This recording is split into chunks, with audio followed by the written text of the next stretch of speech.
নমস্কার, আমি রাজশ্রী। আমার বংশানাসি ফ্যামিলিতে তোমাদের সবাইকে জানাই ওয়েলকাম। আবার একটা নতুন ভিডিও আর এক্সাইটমেন্ট ভিডিও নিয়ে চলে এসেছি। আজকে হলো মন খুশি করার ভিডিও। কারণ কি, আজ শপিং করতে যাচ্ছি। দুর্গাপূজার আর কদিন বাকি, হাতে গোনা হয়তো 20টা দিন হয়তো বাকি আছে। তো আমরা এই 20টা দিন আগে শপিং করতে যাচ্ছি। এরপরে যদি না যাই আর কিছু পাবো না, দোকানে আর জামা কাপড় আমাদের জন্য জোলা থাকবে না, সব বিক্রি হয়ে যাবে আলটিমেট, তাই দেখবো। তো ফাইনালি আজকে আমরা 4জন যাচ্ছি। কারণ কি, ভেবেছিলাম যে অনেকজন মিলে যাব, সবাইকেই বলা হয়েছিল, কিন্তু কেউ যায়নি, তাই আমরাই ফাইনালি 4জন যাচ্ছি। তো আমরা যাওয়ার কথা ছিল গড়িয়াহাট, কিন্তু আমরা যাচ্ছি শ্রীরামপুর। কারণ কি, গড়িয়াহাট যেতে পারিনি, তার কারণ হচ্ছে আমি অন্য একটা কাজে আটকে গেছিলাম, সেই কারণের জন্য। তো এখন কন্যগর থেকে আমরা যাচ্ছি ট্রেনে করে, কারণ ওখানে গাড়ি রাখা এখন খুব সমস্যা, সেই জন্যই গাড়ি নিয়ে যাচ্ছি না। ট্রেন থেকে নেমেছি, ঝমঝমিয়ে বৃষ্টি, কিন্তু আমরা কিন্তু বৃষ্টিতে আটকে থাকিনি। বৃষ্টির মতন হয়েছে, আমরা আমাদের মতন মন ভরে চুটিয়ে একদম শপিং করে নিয়েছি। কিন্তু বৃষ্টির সন্ধ্যায় যদি একটু গরম গরম চা না হয় তাহলে কীরকম লাগে। তো সেই জন্য ওরা চা খেয়ে নিচ্ছিল, আমি যেহেতু দুধ চা খাই না, তো লিকার চা ছিল না, তাই আর খাইনি আমি। ওরা চা খেয়ে নিয়ে প্রথমেই আমরা ঢুকেছি জুতোর কেনাকাটা করতে। হ্যাঁ, প্রথমেই আমরা জুতো ঢুকেছি সিলেদার্সে, কি যেইখানে আমার একটু পছন্দ হয়নি। যাই হোক, সঞ্জিতকে এক জায়গায় বসিয়েছি, কারণ ও ঘুরতে খুব অস্বস্তি হয়, সেই জন্য ওকে এক জায়গায় বসিয়ে তারপরে এই জুতোটা দেখে আমার কীরকম রেড ভেলভেট কেকের মতন লাগছিল। তো কোনো কিছুই পছন্দ হচ্ছিল না। আমি আর মনি প্রায় পুরো শ্রীলেদার্সটা 9 করে 7 থেকে 8 বার পাক খেয়ে নিয়েছি, ছোটো বড় সবাই মিলে।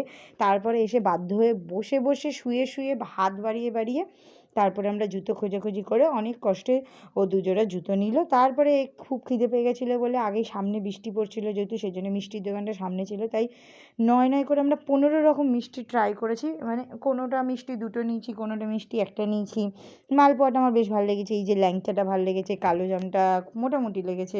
তারপরে এক ধরনের লাড্ডু ছিল সন্দেশের মতন, সেটাও মোটামুটি লেগেছে। যাই হোক, এইগুলো খেয়ে দিয়ে তারপর আমরা ঢুকলাম ফ্যাশন সিটিতে। হ্যাঁ, ভেবেছিল, মুন্না বলছিল যে মোমো খাবে, বান্টির মোমো। তো মনি বললো না, এখন মিষ্টি খেয়েছি, একটু পরে মোমো খাবো। তো যাই হোক, সেই জন্য এখন বান্টির মোমো ছেড়ে দিয়ে এখন ফ্যাশন সিটিতে ঢুকলাম। আর ওর সাদা জামা লিপস্টিকের দাগটা না দিলে ভালো হয়। হ্যাঁ, আমি কিন্তু উল্টোপাল্টাভাবে দিইনি, জাস্ট ছুঁয়েছি ব্যাস। হ্যাঁ, হালকা করে দিয়েছি, কিন্তু দাগ বসেছে। আর বেচারা কি চিল্লাচ্ছে, মনি দেখ জামাটা নষ্ট করে দিল রাজশ্রী।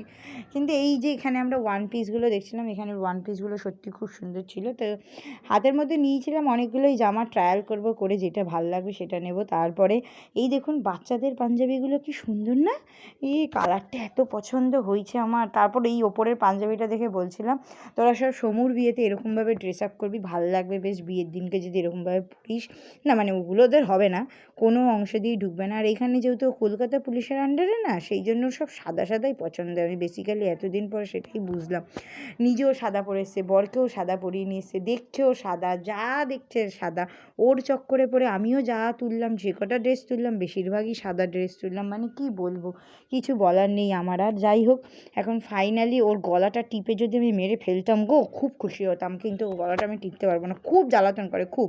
রাস্তার মানুষকে জ্বালায়, আমাকে জ্বালায়, আর আমাদের সাথে বেরোলে তো কি বলবো, আমাদের মধ্যে সবথেকে বেশি জ্বালাতন ও একা করে, কিন্তু আবার ও না থাকলেও ফাঁকা লাগে। যাই হোক, হ্যাংলায় রোল কেনার জন্য দাঁড়িয়ে ছিল, তার বউ এখন ঝাল খাবে বলে, কিন্তু আমি তো রোল খাওয়াই পছন্দ করি না, সেই জন্য আমি রোল খাবো না, তাই একটাই রোল নেওয়া হয়েছিল। তারপর এখানে কানেরগুলো একটু দেখে নিচ্ছিলাম, কানেরগুলো দেখে তারপরে আমরা গেলাম কচুরি খেতে।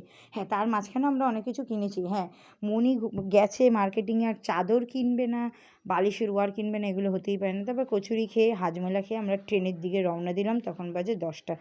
বেরিয়েছিলাম বিকাল 5টার সময় বাড়ি থেকে, আর ওখান থেকে বেরিয়েছি 10টার সময়।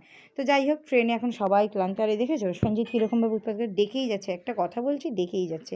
ভিডিওটা ভালো লাগলে অবশ্যই লাইক, সাবস্ক্রাইব, শেয়ার, কমেন্ট করে দেবেন। সবাই ভালো থাকবেন, সুস্থ থাকবেন। আর কার কি কমপ্লিট হয়ে গেছে কিনা অবশ্যই জানাবেন কমেন্টের মাধ্যমে। আর কোথায় ভালো জামা কাপড় পাওয়া যাচ্ছে সেটাও জানাবেন। সবাই ভালো থাকবেন, সুস্থ থাকবেন। রাধে রাধে।